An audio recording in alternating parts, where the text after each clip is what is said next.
हूँ। हमारे देश का किसान जन का पोषक है, वह श्रम का देवता है, अन्नदाता है और उसमें ही भारत की आत्मा निवास करती है। ऐसे ही किसानों की प्रगति के लिए हम खेती बाड़ी से जुड़ी हुई बहुत सी नई लाभकारी जानकारियां हर रोज सुबह लेकर आते हैं। तो चलिए कार्यक्रम शुरू करने से पहले देखते हैं क्या है आज अन्नदाता में। संरक्षित खेती करना किसानों के लिए है लाभकारी।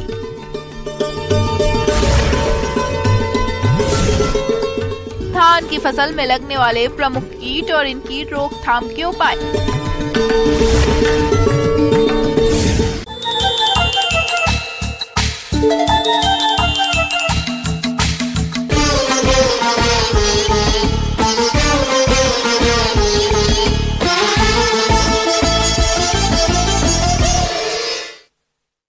आजकल किसानों का रुझान खेती की उन्नत तकनीकियों की तरफ बढ़ रहा है और बढ़े भी क्यों नहीं, क्योंकि उन्नत तकनीक से खेती करने पर किसानों को अच्छी आय जो मिलती है।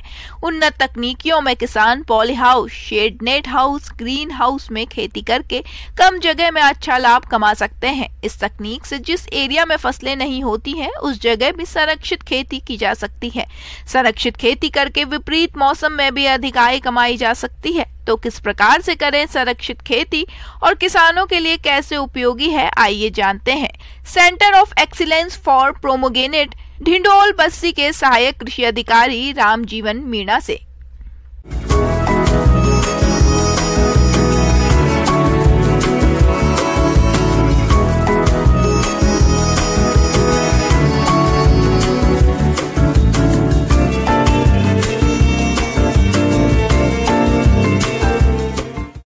आज अपन चर्चा कर रहे हैं हाईटेक खेती के बारे में, जो कि प्रोटेक्टिव कल्टीवेशन के नाम से भी अपन इसको जानते हैं। किसान भाइयों, दिन प्रतिदिन बढ़ती जनसंख्या को भोजन उपलब्ध करा पाना एक गंभीर चिंता का विषय बनता जा रहा है। ऐसे में बेमौसमी फसलों की खेती करने और फसलों को प्राकृतिक आपदाओं से बचाने के लिए किसानों को संरक्षित वातावरण में खेती करना जरूरी है, क्योंकि संरक्षित वातावरण यानी कि poly house, shade net house, green house में खेती करने से फसल पर कीट व्याधियों का प्रकोप तो कम होता ही है, साथ ही अच्छी क्वालिटी की अधिक पैदावार भी मिलती है, जिससे किसान भाइयों को अच्छा मुनाफा मिलता है। तो सबसे पहले मैं बात करना चाहूँगा कि hitech green house, poly house, shade net house, ये तीन अलग अलग डिफरेंट टाइप के हाउस है। इनके सबके अलग अलग रोल्स हैं, अलग अलग तरह से इसमें फसलें लगाई जाती है। जैसे शेड नेट हाउस है, ये नॉर्मली लो कॉस्ट में आता है, इतना कॉस्ट इसका नहीं होता। वैसे गवर्नमेंट इस पे सब्सिडी भी देती है, तो अलग अलग स्ट्रक्चर पे अलग अलग साइज के हिसाब से सब्सिडी किसान ले सकता है। तो मैं बात करना चाहूँगा कि जैसे शेड नेट हाउस है, उसमें अपन पपैया ग्रो कर सकते हैं। पपैया की जो खेती है हाई टेक्नोलॉजी से कर सकते हैं, जिसमें कि जो सकिंग पेस्ट है, रस चूसने वाले जो कीड़े हैं, उसका प्रभाव उस पर कम देखने को मिलता है। अपने यहाँ पे पपीते की जो नर्सरी तैयार करते हैं वो भी अपन इसमें कर सकते हैं। इसके अलावा अपन पॉली हाउस की बात करते हैं, तो पॉली हाउस के अंदर जैसे कि आप देख पा रहे हैं, जो ये सीडलिंग है, ये कैप्सिकम की है, ये येलो कलर में भी आती है, रेड कलर में भी आती है और पर्पल कलर में भी आती है। जो किसान भाई हैं वह मोस्टली इसमें येलो और रेड कैप्सिकम को ज़्यादा ग्रो करता है, तो पॉली हाउस में ही ये जो सीडलिंग तैयार हो रही है पॉली हाउस में ही जाके लगेगी।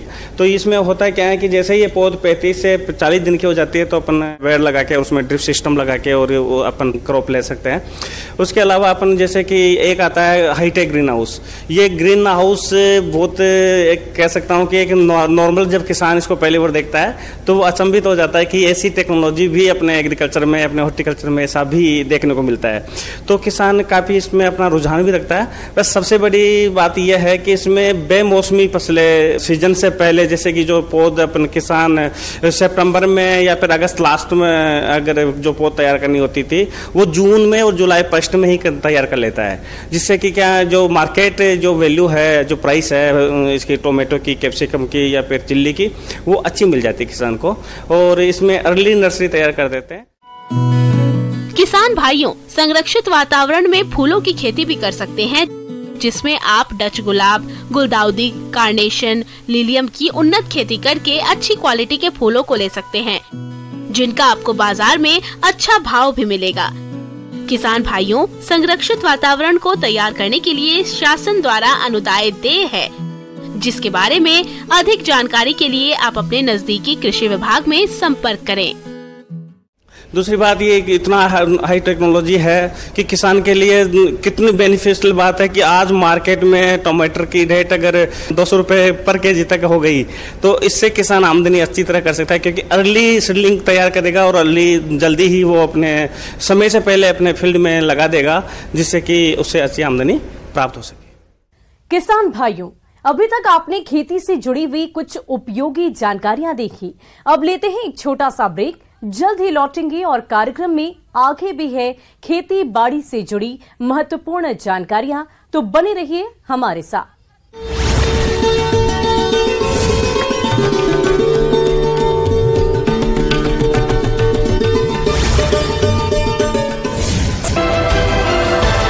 लालपुरा गांव में एक पति ने अपनी पत्नी के साथ क्रूरता की हदों को पार कर दिया। आरोपी पति ने पत्नी के हाथ पैर चारपाई से बांधकर उसके शरीर को कई जगह पर गर्म तलवार से दाग दिया।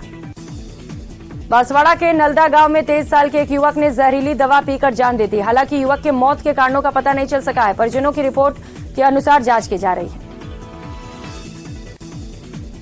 बाड़मेर जिले के चौटन उपखंड अधिकारी ने कई सरकारी दफ्तरों का औचक निरीक्षण किया। इस दौरान कई कर्मचारी और अधिकारी नदारद मिले। भीनमाल में मेती भावों को मौका देने और उनको तराशने के उद्देश्य से कालबेलिया समाज की राज्य स्तरीय क्रिकेट प्रतियोगिता का शुभारंभ हुआ।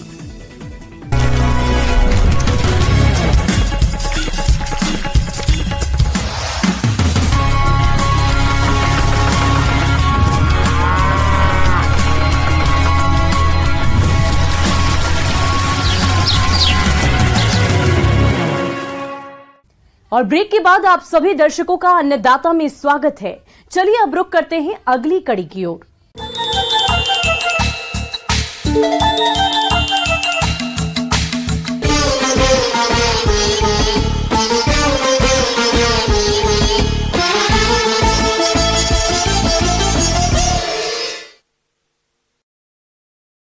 अपने राज्य में धान की खेती उत्तरी और दक्षिणी पूर्वी भाग में मुख्य रूप से की जाती है और जिन किसानों ने धान की फसल लगा रखी है उनकी फसल में इस समय कई तरह के हानिकारक कीटों का प्रकोप देखा जा रहा है, जो कि पौधे की बढ़वार को बाधित करते हैं। इसलिए किसान समय रहते कीटों की सही पहचान कर उनका नियंत्रण कैसे करें, इस बारे में जानकारी के लिए देखिए हमारी ये एक खास रिपोर्ट।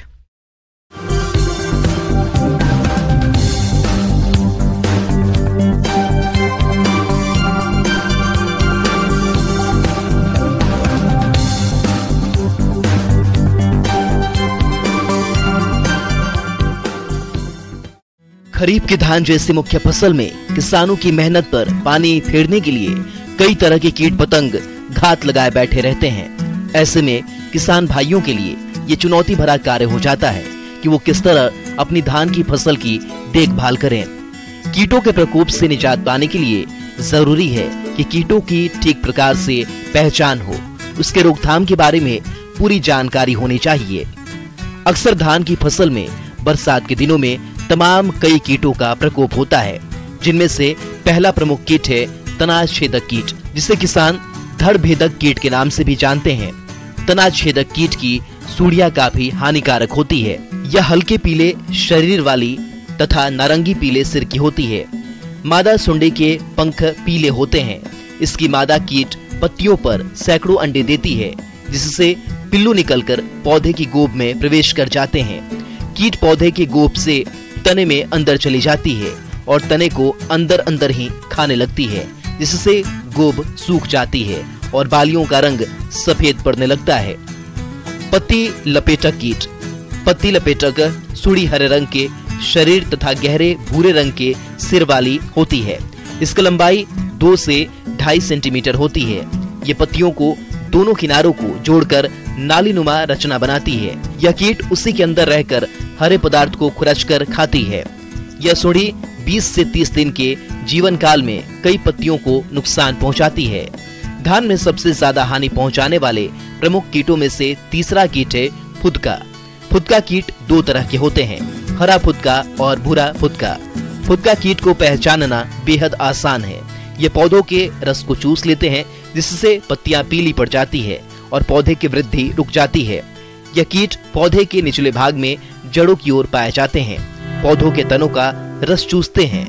इन कीटों के समेकित नियंत्रण के लिए सबसे पहले साफ, उपयुक्त और कीट प्रतिरोधी किस्मों का चयन करें और बोने से पहले बीजों को कीटनाशक दवाओं से उपचारित करें। इसके बाद ही बुआई करें।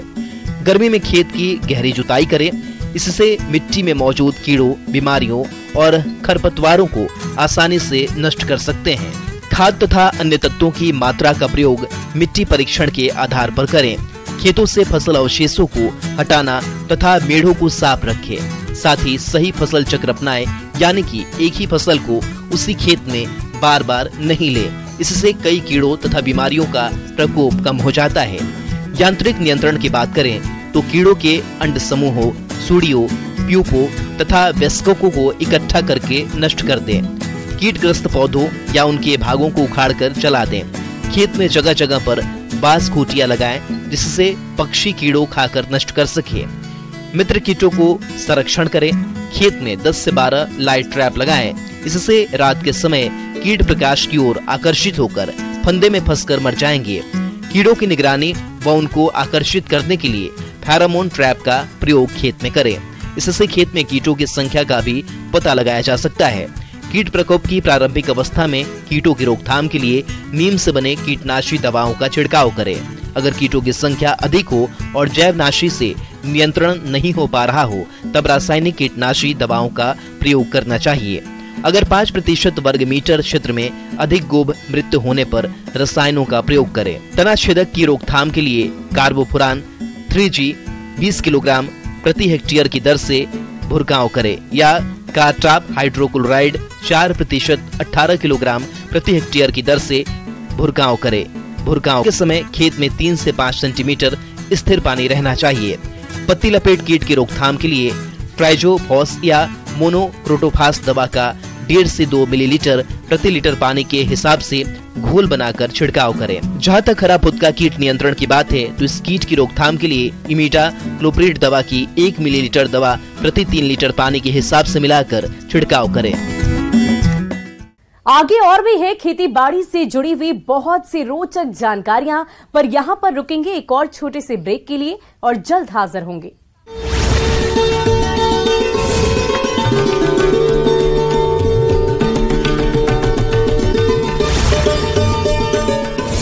Plus Reporters। सिरोही के रेवदर के ग्रामीण क्षेत्र में स्थित अग्रवाल धर्मशाला में कांग्रेस की बैठक का आयोजन हुआ, जिसमें रेवदर विधानसभा से 12 कांग्रेसियों ने विधायक की दावेदारी जताई। फुलेरा आबकारी विभाग ने नशे की तस्करी के खिलाफ बड़ी कार्रवाई की और तस्करी कर ले जाई जा रही अंग्रेजी शराब का जखीरा पकड़ा। इस मामले में पुलिस ने एक तस्कर को ट्रक से पकड़ा है। कोटपुतली के पावटा में जवाहर नवोदय स्कूल में छात्र की मौत के मामले में घटना से पूर्व छात्र का सीसीटीवी फुटेज सामने आया। फुटेज में छात्र सचिन रात 12 बजे जाता दिखाई दिया।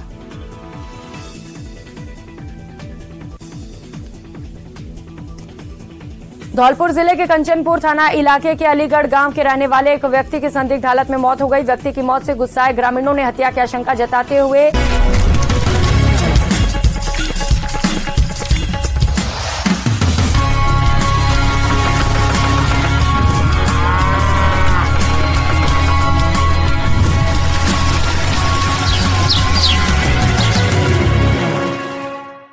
और ब्रेक के बाद एक बार फिर से आप सभी दर्शकों का अन्नदाता कार्यक्रम में स्वागत है।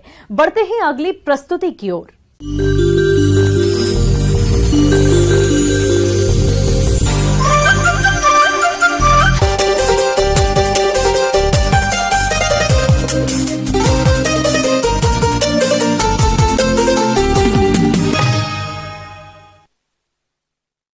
हमारे प्रदेश के जो किसान भाई अरहर की खेती कर रहे हैं, उनकी फसल अभी बढ़वार की अवस्था में है और इस फसल से अच्छा उत्पादन मिले उसके लिए फसल का वैज्ञानिक तरीके से प्रबंधन करना जरूरी है। तो आप अरहर की फसल में इस समय कौन कौन से जरूरी कार्यों को करें, इसकी समस्त जानकारी दे रही हैं विषय विशेषज्ञ रीना शर्मा।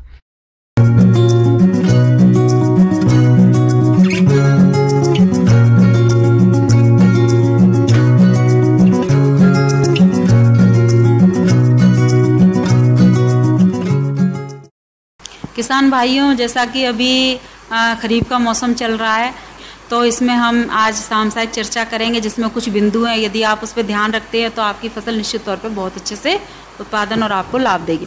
इसके लिए किसान भाइयों सबसे पहले हमें पहली निदाई की आवश्यकता है, जिसमें खरपतवार खरीफ में काफ़ी प्रकोप करते हैं मुख्य फसल पर, जिससे कि आपकी जो मुख्य फसल की जो प्रतिस्पर्धा है इनके प्रति काफ़ी हो जाती है। इसमें आपके जो मुख्य पोषक तत्व हैं उनकी उपलब्धता कम हो जाती है, जल की उपलब्धता कम हो जाती है और जो सूर्य के प्रकाश की उपलब्धता कम हो जाती है, क्योंकि ये जो खरपतवार होते हैं खरीफ के जो भी खरपतवार हैं वो अपनी साइकिल 30 से 35 दिन की अवस्था में पूरी करके अपने जीवन चक्र को और जो भी आपकी मिट्टी का जो मुख्य फसल का जो भी भाग है उसको खा पी के ख़त्म हो जाते हैं और हमारी मुख्य फसल कमज़ोर हो जाती है। तो किसान भाइयों इसके लिए आपको जो मुख्य फसल जब हमारी 30 से 35 दिन है तो हमें इसमें पहली निदाई की बहुत आवश्यकता होती है। तो इसकी आप पहली निदाई खुरपी से या खुरपी से कर सकते हैं, और जिससे कि जो मिट्टी में जो वायु संचार है, जो ऑक्सीजन का संचार है वो बहुत अच्छे से होगा।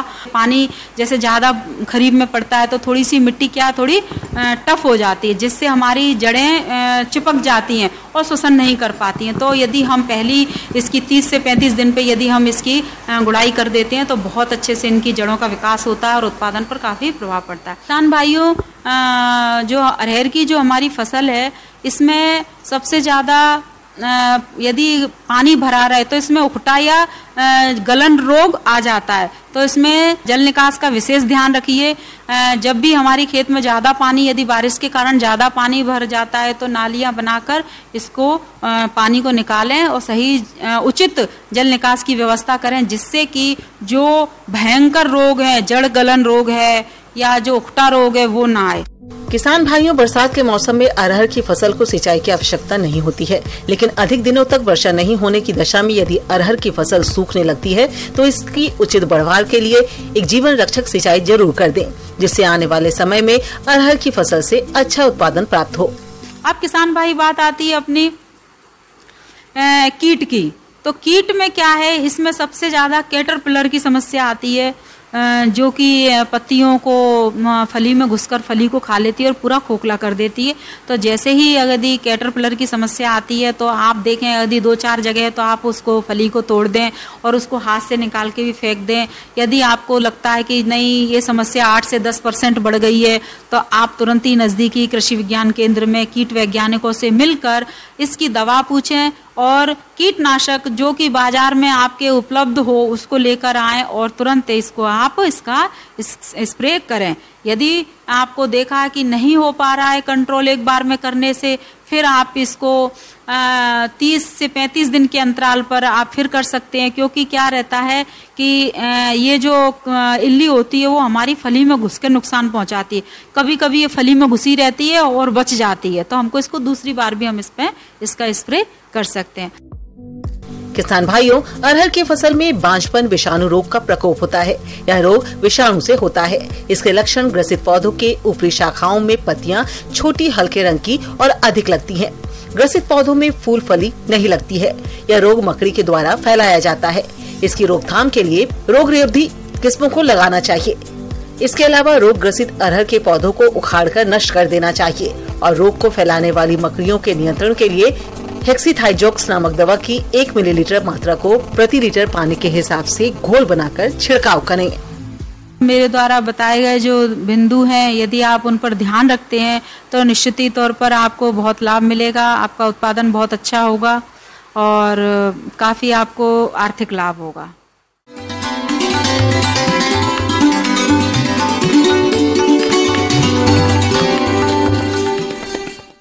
अन्नदाता हेल्पलाइन निशुल्क फोन संपर्क सेवा के माध्यम से आपके द्वारा पूछे गए प्रश्नों में से 1 या 2 महत्वपूर्ण प्रश्न को हम अपने कार्यक्रम में शामिल करते हैं और इसी के तहत आज किसान का सवाल और उसका जवाब कुछ इस प्रकार है। आज की अन्नदाता हेल्पलाइन में हमने जिस प्रश्न को शामिल किया है उसे पूछा है ग्राम चांदनी, जिला नागौर के धर्मेंद्र यादव ने। आपने पशुओं के लिए स्वच्छ जल के प्रबंधन पर जानकारी चाहिए, तो इसके लिए देखिए कार्यक्रम का यह अंश।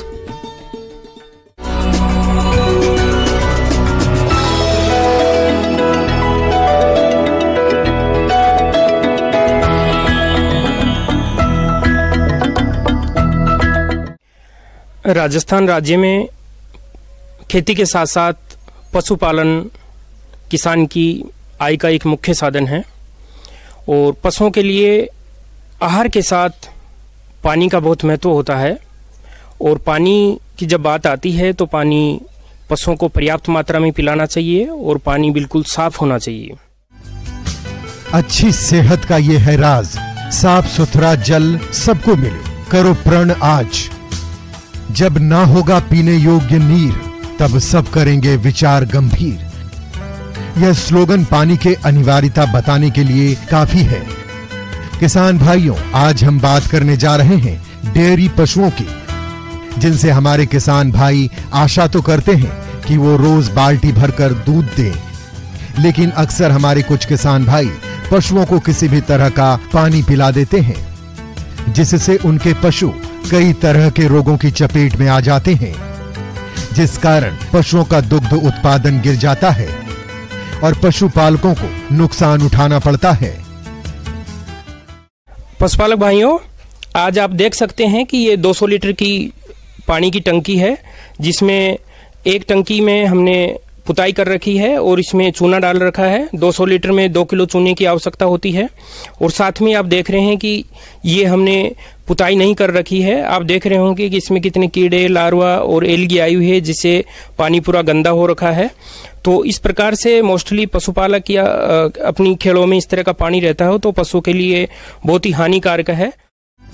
किसान भाइयों, हमारे पशुपालक अपने पशुओं को जो पानी उनके पास उपलब्ध रहता है उसे ही पिलाने में काम में लाते हैं, जिसके अंदर कई प्रकार के कीड़े रहते हैं जो पशुओं के लिए हानिकारक होते हैं और पशुओं में कई तरह के रोगों को फैलाते हैं। इस तरह का गंदा पानी पीने से पशुओं के पेट में कीड़े चले जाते हैं, जिनकी वजह से कम 20 से 25% आहार को ये कीड़े खाने लग जाते हैं।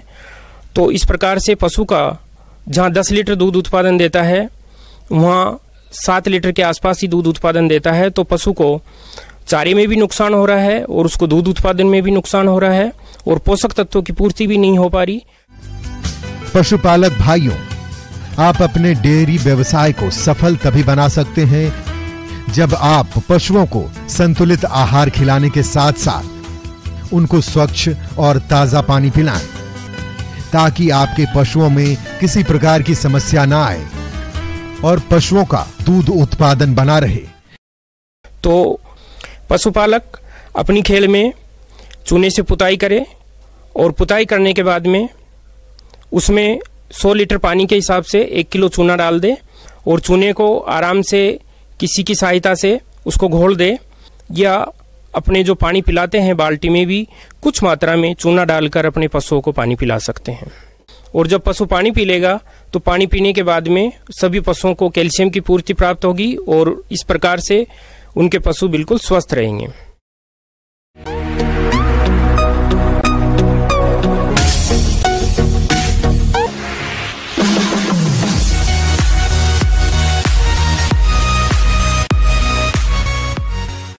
और आइए अब एक नजर डालते हैं राज्य की कुछ चुनी हुई मंडियों के प्रमुख फसलों के बाजार भाव पर।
किसान भाइयों, अन्नदाता आपकी सेवा के लिए संकल्परत है।